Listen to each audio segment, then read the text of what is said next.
Hi guys, welcome back to my YouTube channel. Today we'll be discussing covenants.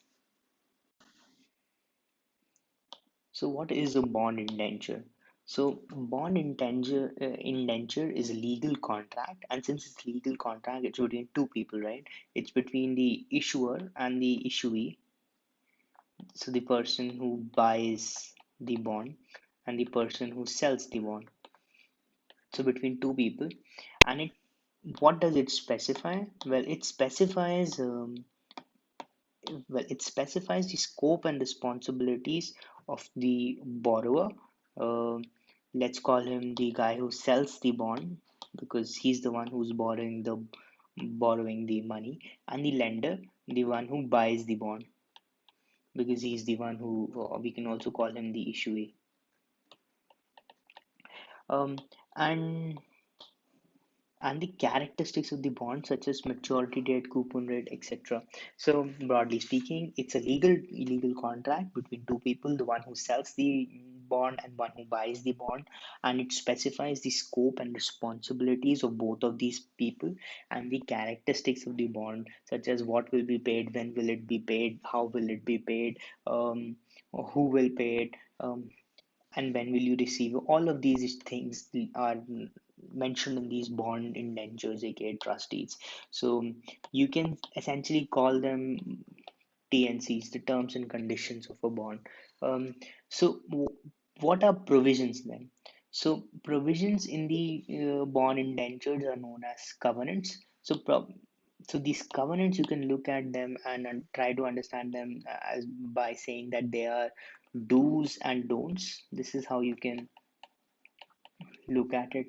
So these provisions or covenants, there are two type of covenants. These are negative or affirmative covenants. What's the difference between them two? Broadly speaking, negative covenants are prohibitions on the borrower. They put prohibitions on the borrowers. They are mostly you can't do this, you can't do this, you can't do this, all to um, protect the one who's buying the bond. And then there are affirmative covenants. So these are actions borrower promises to perform. These are not restrictive in nature, and they essentially are the do's. Do this, do this, don't do. And then these negative covenants are don'ts. Don't do this.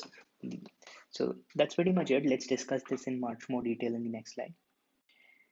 Before we go into deep dive into the negative covenants, what they are and how they are helpful, let's talk about what are the need of these bond indentures, negative or positive.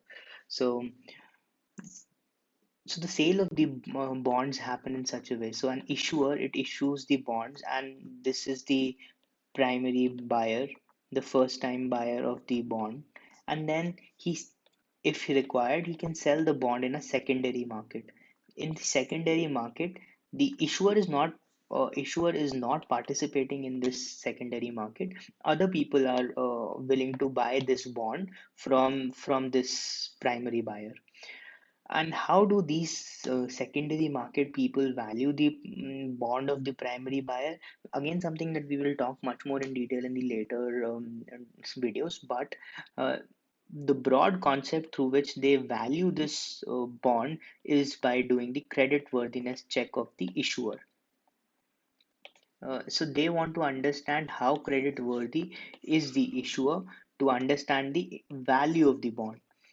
So if the credit worthiness of the bond of the issuer, it degrades after issuing the bond, the value of the bond will decrease, because now in the secondary market you will not get that much price of the bond because people think that the issuer might default, and in the case of default we might not get the entire payment that we were promised.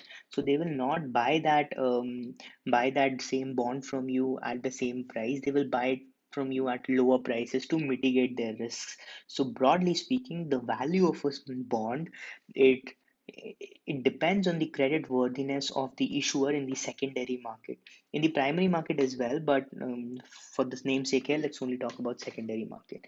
So through these bond indentures, trust deeds, negative covenants, what we are trying to do is we are trying to protect the credit worthiness. We are trying to protect the credit worthiness of the issuer through these negative. covenants. So so these negative covenants, they're also called protective covenants. Because why they're called covenants? Because they restrict the issuer from doing things that would make it less credit worthy, which in turn lowers the bond price in the secondary market. So, in order to protect that value of the bond in the secondary market, and these protective covenants, they restrict the issuer from doing things that would make it less credit worthy. So, some of the examples of negative covenants are restrictions on the asset sales. So, let's say if we have a machine A that the issuer pledged, uh, it pledged as a collateral for your bond, for bond B. Then through this negative covenant, you can restrict the sale of this collateral. Sale of the collateral is restricted. So how does this help you? How does this help you? Uh, had the issuer sold this machine after issuing the bonds, and you did not have this restriction in your covenants, then the collateral backing the bond had gone away, right? And had the credit worthiness or the ability of the company to earn money from the market reduced, then your risk of default would have increased. So by inherently putting this negative covenant in place, you are protecting the money that backs the bond. So the second thing is negative pledge of collateral. So a company can't claim the same asset several debt issues simultaneously. So again, this machine that we're talking about, if this machine backs multiple bonds, let's say its value is $100, and it backs multiple bonds which were all $100. So in the worst case scenario, when you have to recover your money from the sale of the asset, in that case, all the bonds will not be fully covered because this collateral is being pledged to multiple bonds. So through this negative covenant, what you try to do is you restrict all of the um, other bonds being used, other bonds issued with the same collateral in the terms and conditions. And you can also, the third thing you can do is you can restrict on additional borrowing. So how does restricting additional borrowing help? So if the company had let's say $100 of uh, bond issue, and it had to make $10 worth of payment every month. Now if it had issued more bonds, then every month $10 worth of payment to each bond, so the amount of payment would have increased. So every month the company would have to pay $40 instead of $10. And in the worst case scenario, when the income of the company reduces, then it might not be able to service $40 every month at all. In that case, the risk of default increases.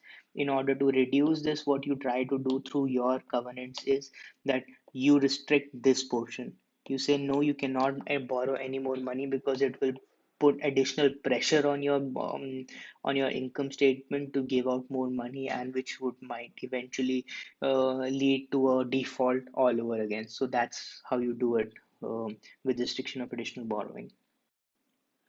Moving to affirmative covenants. So, affirmative covenants are not restrictive in nature. So, they don't restrict that much, but they are generic terms and conditions, so to speak. So, this is a common way of looking at it. So, you can look at them as generic terms and conditions, that you comply with the law, maintain the collateral in good condition. So, if you have pledged a certain collateral, let's say you have pledged this machine to back the bond, then just maintain this machine, don't let it degrade, then insure this collateral against the loss, have an insurance for this machine which is backing the bond, defend the legal title of the property. So if this machine belongs to company A, and let's say company B says that this machine belongs to me, then this it is the responsibility of company A to fight company B in court to protect the legal title of the property.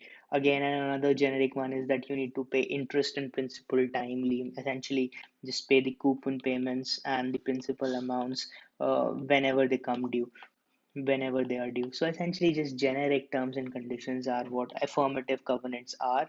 They do not intend so we can say they do not intend to restrict intend to restrict uh, restrict the issuer. So this is also how we can look at an affirmative covenant. So that's pretty much it. Hope to see you in the next lesson. Best of luck.